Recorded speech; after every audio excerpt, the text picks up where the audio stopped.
Have you ever wondered why the majority of people break their New Year's resolutions? Well, psychologists say is that people tend to make New Year's resolutions they really don't want to keep. In other words, they like the idea of the resolution, but making the necessary lifestyle changes to keep those resolutions, well, that's an altogether different story because change is difficult. But change is absolutely necessary, especially if we want to live better lives and be better people. I believe that the Bible is a book about changes, and I believe it gives us a secret of how we can change our lives for the better. I'd like to share with you a chapter of the Bible in the book of John, John chapter 1, verse 10 to 13. John, writing to encourage the New Testament church, wrote these words. It says this: He came into the very world he created, but the world didn't recognize him. He came to his own people, and even they rejected him. But to all who believed him and accepted him, he gave the right to become children of God. There's the change right there. They are reborn not with a physical birth resulting from human passion or plan, but a birth that comes from God. Now, John was writing about the experience that he had in witnessing the different ministries of Jesus Christ, the Son of God, coming into the world.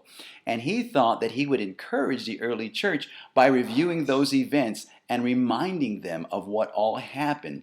And it was very specific to to write a couple things here that were important to let you know that there was a change that took place.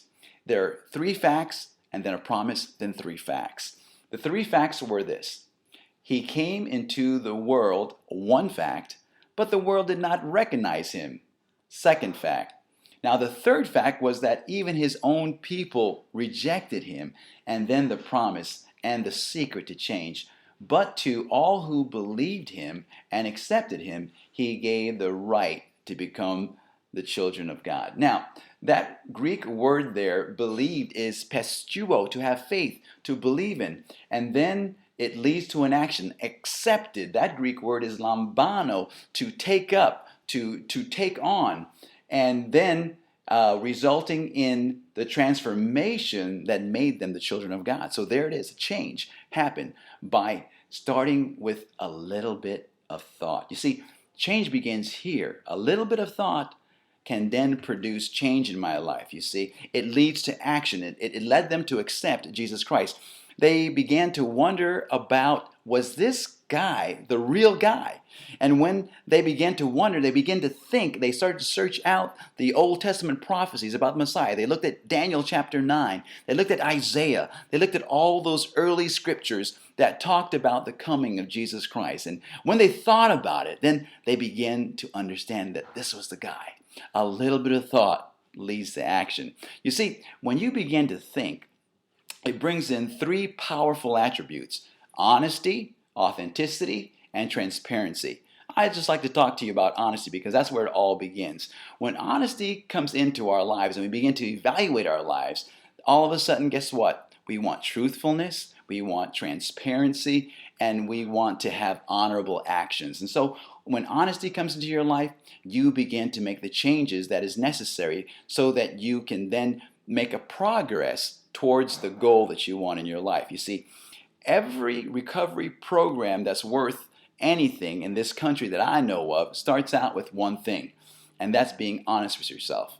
You must admit you have a problem, because if you don't admit you have a problem, how can you change? But you see, with a little bit of thought, you can begin the momentum of making that change in your life. Now, this text is primarily talking about a spiritual change that happened to those early believers, but it's also about making change in any dynamic of our life, in any area of our life, secularly as well. Because, once we begin to think about things, as we put the mind power that we need to make the change in our life. It's like, I've been thinking about making a diet change. I've been eating a lot of fats, and I've been smoking, and I've never been exercising. So I'm thinking that my body's not feeling that good. Let me do a little bit of research. And I began to read about different things about the diet that I'm eating and how it may be leading me to having a stroke. Or I'm noticing that my midsection is getting a little bit larger, and I'm saying, hey, what can I do about that? And then I read about calorie intake and those types of things. And then when I get that information, I begin to say, you know what? I want to change this because I've given it a little bit of thought. It happens like this.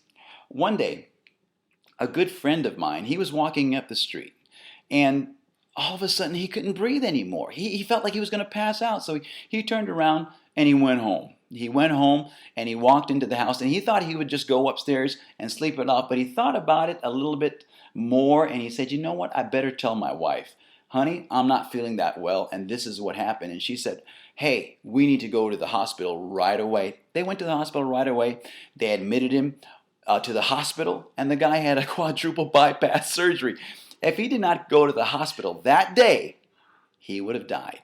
A little bit of thought changed the outcome of his life. And he came home, he realized that he had to make some changes at home, and he cleared out his cupboard. He got all the healthy foods that he needed to eat, and he began to practice the healthy lifestyle that he wanted to change the things in his life that he needed. You see, change can happen for all of us. It all starts right here with a little bit of mind power. We can make the changes we want in our life, because when we desire, on top of that, to do things that are good, we open ourselves up to the Spirit of God. And all good things come from above. All good things come from above. So that means that God is also going to give us the strength, the spiritual power to also make those changes in our life. I know all of us are wanting to change, but you see, it all starts with a little bit of thought. And a little bit of thought leads to honesty. And when you have honesty in your life, you can make the change that you want. Have a happy new year.